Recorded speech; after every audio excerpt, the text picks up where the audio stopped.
حیدرآباد شہر کے پوش علاقے بنجارہ ہلز روڈ نمبر 2 پر واقع پارک حیات ہوٹل میں پیر کی صبح اچانک آگ لگنے کا واقعہ پیش آیا، جس سے وہاں افراتفری مچ گئی۔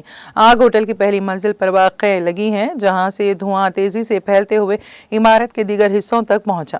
واقعے کے فوری بعد ہوٹل انتظامیہ نے فائر بریگیڈ کو اطلاع دی۔ فائر بریگیڈ کی ٹیمیں موقع پر پہنچی اور فوری کارروائی کرتے ہوئے آگ پر قابو پانے کی کوششیں شروع کر دیں۔ شدید دھوئیں کے باعث ہوٹل میں موجود افراد کو پیچھے کے راستے سے بحفاظت باہر نکالا گیا۔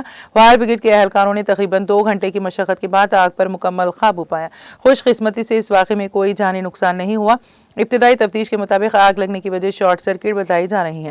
پولیس نے واقعے کی تحقیقات شروع کر دی ہیں اور ہوٹل انتظامیہ کو حفاظتی اقدامات مزید سخت کرنے کی ہدایت دی۔ معلوم ہوا ہے کہ جس وقت حادثہ پیش آیا اس وقت حیدرآباد سن رائزرز کی ٹیم ہوٹل کی 5ویں منزل پر موجود تھی، جو IPL میچ کھیلنے کے لیے آئی ہوئی تھی۔ اس ٹیم کے ارکان کو بحفاظت ہوٹل سے باہر نکال کر دیگر دوسرے مقام پر منتقل کر دیا گیا۔